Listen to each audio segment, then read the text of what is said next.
Хәерле көн Татарстан, хәерле көн хөрмәтле телевизор караучылар. Туры эфирда сезне сәламлим мин Айзля Батырханова.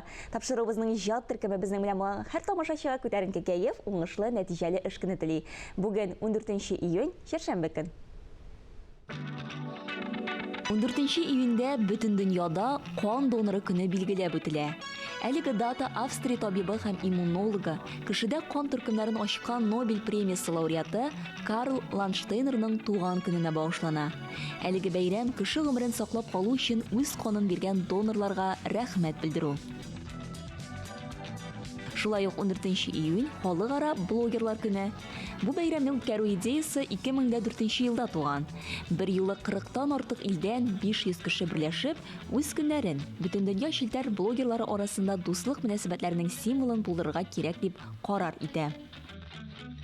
Блогерлар турында сөйләшүбезне дәвам итеп, ул 21-нче гасыр һөнәре. Кемдер аны чынында һөнәр итеп билгеләсә, кемнәрдер өчен ул яраткан шөгыль.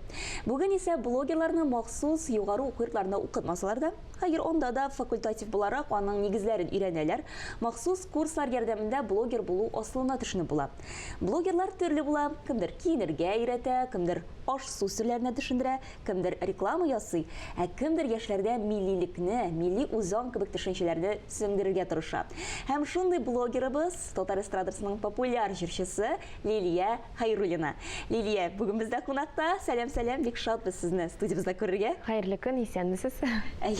Лилия, чын күңелдән бүгенге матур бәйрәмегез белән котлыйбыз сезне. Бүген халыкара блогерлар көне, белә идегезме бу турыда? Рәхмәт, мин хәтта белмәгән идем дә, чөнки күзәтеп бармыйм ничектер, менә көндәлек тормышта яшисең, кайныйсың, бәйрәмнәргә игътибар итмисең кайчак, шуңа күрә минем өчен бу яңалык булды.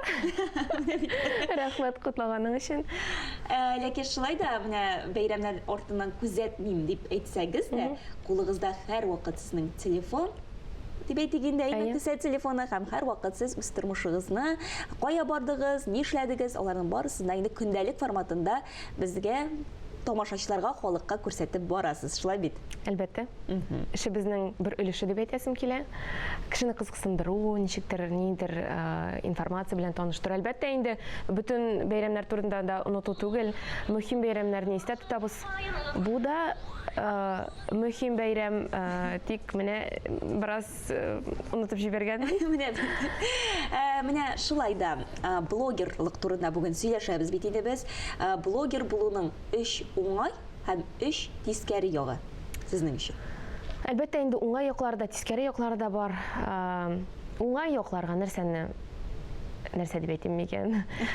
Кешегә ниндер яхшы тәэсир җиткерү, бәлки, аннары информация җиткерү, мәгълүмат, аннан бәлки кешенең кәефен күтәрү.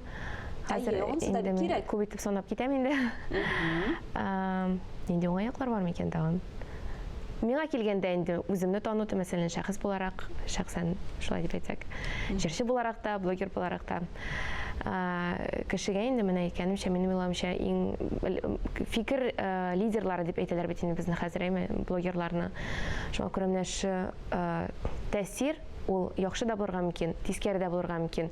Менә тискәре якларга килгәндә инде кайбер кешеләр, кайбер блогерлар, алар бит уңай бер генә җиткерми, ниндер начар, яхшы булмаган әйбер күрсәтергә мөмкин дәйме.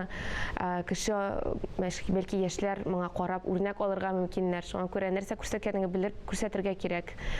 Тискәре якка тагын үземә килгәндә инде вакытны күп ала. Миңа гына түгел инде. Һәр кемгә дә кагылышлы дип уйлыйм. Кайбер кешеләр әйтәләр, менә 1-2-3 минутка гына кергән идем, сәгать ярым утырып чыктым дип әйтәләр иде. Зарланалар инде. Вакытны күп ала, дөресен генә әйткәндә. Тагын инде тискәре як булырга мөмкин микән? Нигез алайса бүген тискәре яклар турында сөйләшмик, бары тик уңай яклар турында гына күрсәтик блогерлык һөнәренең, чөнки чынлап та бу бит инде менә әйткәнемчә 21-нче гасыр һөнәре. Лилия, менә ул сезнең өчен яраткан шөгыльме, әллә шулай да блогерлыкка инде тулаем кереп беттегезме? Минем уйлавымча, һәр блогер шушы блогерлык белән шөгыльләнә башлаганда, ул иң элек бу эш белән кызыксынырга тиеш, менә ул шөгыль булырга тиеш, әйме? Хобби дип әйтимме. Аннан соң инде ничектер менә үземә килгәндә, башта ошады роликлар төшерергә, берничә тапкыр әйме, аннары кызып китәсең, ошап китә, тагын да ныграк һәм тагын да күбрәк эшли башлыйсың. Менә минем уйлавымча, миңа бу тормыш дәвамында менә җитмәгән әйбер. Чөнки иркенлек күп, үз фикереңне җиткерә аласың, кешеләр белән бүлешә аласың, аралаша аласың. Шул хәтлек җиңел, бөтен кешене табып була, менә шушы интернет челтәрендә. Үзеңнең нәрсә белән кызыксынганыңны күрсәтеп була, кешеләр белән фикер алышны була. Шуңа күрә бик яхшы әйбер дип уйлыйм мин. Хәзерге заманда бер яктан әйме. Тик әлбәттә инде вакытны чикли белергә кирәк. Бөтен тормышыңны интернет челтәренә бирергә түгел, менә инде бик күп файдалы әйберләрне аннан кирип алып була үзең өчен. Менә сезнең белән таныштырганда инде мин әйтеп киткән идем. Чынлап менә сезнең ничек дип әйтик инде социаль битегезне дип әйтик инде, социаль сәхифәгезне карап бару безнең өчен бик кызык һәм анда рәхәтләнеп менә безнекеләр бит, татарлар бит, миллиләр дип менә шулай шатланып карап утырабыз һәм безнең тамашачыларыбыз да карап үтсеннәр әле. Берничә кызыклы вайннарны җыйдык без. Игътибар экранга. Здрасте, я пришел на работу устраиваться. Молодой человек, собеседование по вторникам. Но мен же Ильдус Абыдан. Ой, это что за интересный Рафаэл? В Татарстане не говорят Рафаэлла, в Татарстане говорят Талкуш Калява. Ну что там, что? Тут, короче, инсульт, холецистит, полиэнефрит. В Татарстане не говорят инсульт, холецистит, в Татарстане говорят... Хустиен. Бизнес-план готов? В Татарстане не говорят бизнес-план. В Татарстане говорят Аллаға тапшырдык. Менә бит. Лилия, бу идеялар ничек туа? Кайдан уйлап бетерәсез барысын да? Бу бит инде безнең халыктан чыккан әйберләр. Татар халкының үзенчәлекләре дип әйтим, милли үзенчәлекләре, көндәлек тормыш үзенчәлекләре. Ни өчен без төшерә башладык быел мондай әйберләр? Чөнки аеруча быел бит инде безнең бу елыбыз Татарстанда шушы төрле милләт үзенчәлекләренә, мәдәниятенә инде культураларга багышланган. Шуңа күрә без дә менә шулай алынырга булдык, менә шу милли теманы алдык, чөнки һәр кемгә дә якын, һәр кеше таныш бу менә җөмләләр белән, менә шу әйтемнәр белән дип әйтимме. Һәм һәр кеше үзен күрә менә шу роликларда, чөнки без барыбыз да бу сүзләрне Көндәлек тормышыбызда кулланабыз, барыбыз да беләбез. Әле кулланмасак та без аларны беләбез һәм искә төшерәбез менә шуларны карап. Ничектер үземә дә менә хәзер кызык булып китте карагач. Кәефне күтәрә торган әйбер. Үзебезгә бик ошый менә бу теманы алып бару. Хәтта Татарстанда гына түгел, безнең менә шу роликларны чит төбәкләрдә дә карыйлар, мәсәлән, Азәрбайҗан, анда Казакстан, төрле милләт вәкилләре. Аларда шулай охшаш икән бу җөмләләр, бу сүзләр. Һәм таныш икән. Шуңа күрә алар да комментарийлар калдыралар. Бездә дә шулай дип әйтәләр дип, ничектер алар өчен дә бик кызыклы менә бу роликлар. Юк, чыннан да менә без инде татарлар, без карап барабыз иде, күзәтәбез. Әле менә тапшыруга әзерләнгән вакытта режиссер кызыбыз белән дә сөйләшкән идек. Ул да менә әйтеп куйды. Кара әле, мин буларны бит менә YouTube'тан карап барам, ВКонтакте челтәреннән, димәк бу бит инде таралган, димәк бу бит инде халыкка кызык дигән сүз. Без инде һәр интернет челтәрендә чыгарырга тырышабыз, YouTube'та да, ВКонтактеда, һәр җирдә мөмкин булган хәтлек. Әлбәттә инде таратырга, күрсәтергә, менә шу безнең Татарстанда булган үзенчәлекләрне без ничек әйтәбез инде, бу безнең контент татарча, максат татарча тулаемча булмаса да, шушы безнең үзенчәлекләрне рус теле контенты аша күрсәтеп, башка җирләргә дә күбрәк итеп җиткерү, чөнки һәр кеше дә татарча аңламый. Инде менә без шушы рус телендә аңлашып, руслар да карыйлар, ишетәләр һәм күбрәк кеше, халык белсен дип инде таратабыз менә шушы.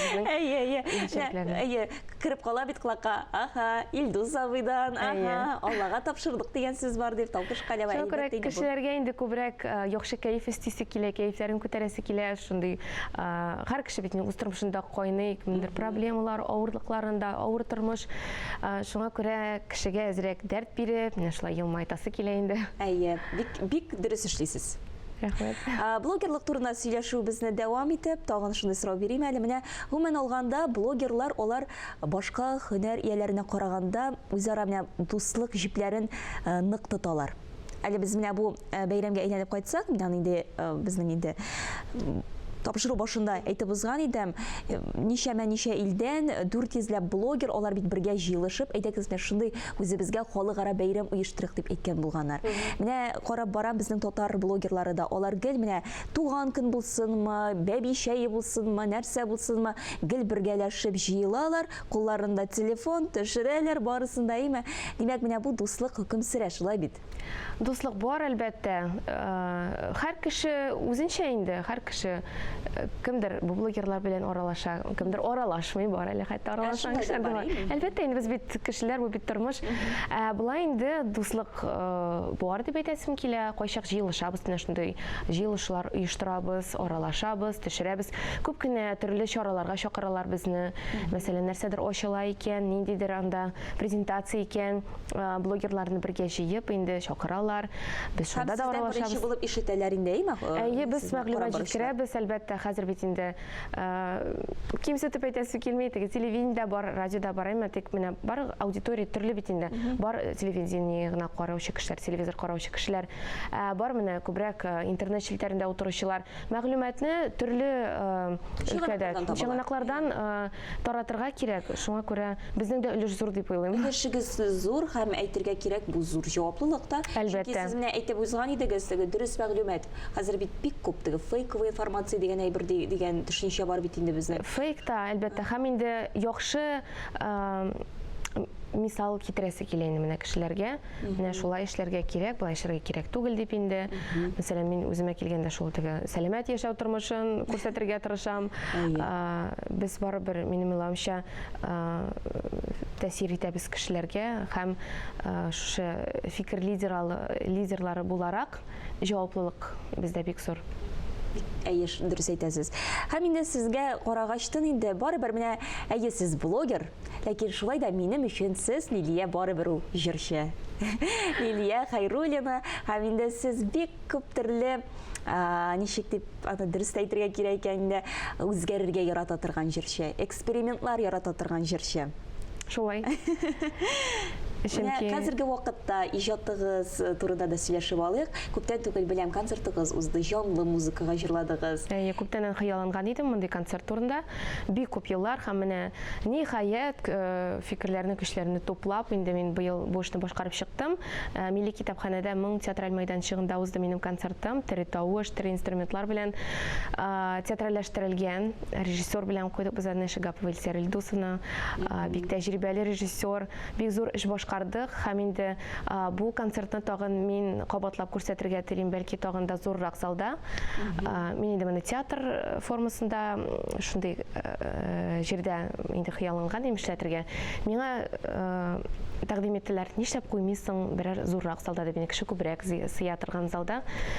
Уйландым да, мин әйтәм, бәлки куергадыр. Һәм инде менә күбрәк шундый җанлы концертларга күчәсе килә, чөнки бу инде башкача профессиональлекне күрсәтә торган әйбер, инде яхшыга, тагын да авырракка омтыласы килә бит инде. Хәтерлим мин сезне ничәнче еллар булды икән? 17нче еллар микән, филармония концертлар залында узды сезнең бер концертыгыз. Аннан клуб форматында булды, яме яшьләрчә дискотека форматында узган иде. Хәзер инде менә шушындый кечкенә залга барып җиттем. Юк, кечкенәдән түгел, ул бит менә сезнең әйтүегезчә профессионаллыгыгызны бу атмосфераны, кешене атмосферага чумдыру ниятеннән эшләнгән әйбер булды, чөнки ул театраль мәйданчык, анда барлык мөмкинлекләр дә бар кешене атмосферага күндерү өчен. Һәм минем уйлавымча килеп чыкты, кеше үзен бөтенләй башка дөньяда хис иткән кебек булды. Менә нәкъ шушы иде минем максатым. Һәм инде шуны тагын зуррак залда да китереп булды. булдырсак, әйбәт булыр иде дип уйлыйм. Мин шулай үзгәрә барам инде. Минем уйламыйча артист бер җирдә генә торырга тиеш түгел, төрле жанрларны бәлки эшләп карарга һәм тагын да үзен үстерергә, ничектер үз өстендә эшләргә тиеш дип уйлыйм. Белмим, менә мин үзем ничек фикерлим, шулай эшлим, кеше сүзен тыңлап түгел инде. Менә минем шушындый концерт куясы килә дим дә, шулай итеп куям мин. Теләгән әйберне башкарам, Аллага шөкер. Тагын да планнар бар әле. Менә шул планнар турында бераз безгә әйтеп китмәссез? Мин инде алдан сөйләргә яратмыйм. Шуңа күрә мин инде. Монда иҗади планнар турында әйтәсез. Әлбәттә инде иҗади планнар да, блогерлык планнары да. Иң мөһиме планнар, максатлар булып торсын ул. Максат булганда гына язып куярга кирәк аны. Планергамы берәр куямын, менә шул язып куйсаң, син башкарырга тиешсең. Шундый аффирмация дип әйтим инде мин үземнең интернет челтәремдә дә көндә шундый цитаталар куям, мотивацион цитаталар, кешеләр менә шуны укып, үзләренә көч алсын дип. Менә бүгенге көнгә дә бер аффирмация, бер теге тормыш девизы әйтеп киттегез әле. Минем өчен тормыш девизы инде ул тормыш ул хәрәкәт. Бүген мин чыгардым, гел яхшылык эшләргә кирәк, яхшылык бер кайчан да күп булмый дип. Шуңа күрә көндә мин менә шундый цитатлар чыгарып барам, кешеләрдән нәрсәгәдер өндим, кем өчендер ул ярдәм булып бәлки барадыр, кемдер кайчак бит кеше ярдәмгә мохтаҗ. Әйе, күңел эретерлек сүзләр бар дип юклаган әйтәләр. Әлбәттә, бу кирәк. Һәр вакыт яхшылыкта булсыннар. Без бик зур рәхмәт Лилия бүген иртәгезне безнең белән башлаганыгыз өчен. Мин Айзилә Батырханова һәм тапшыруыбызның иҗат төркеме сезнең белән сау булашабыз. Исән, имин булыгыз. Тапшыруыбызны Лилия Хайруллина башкаруында бик матур бер җәйге җыр белән дәвам итәбез.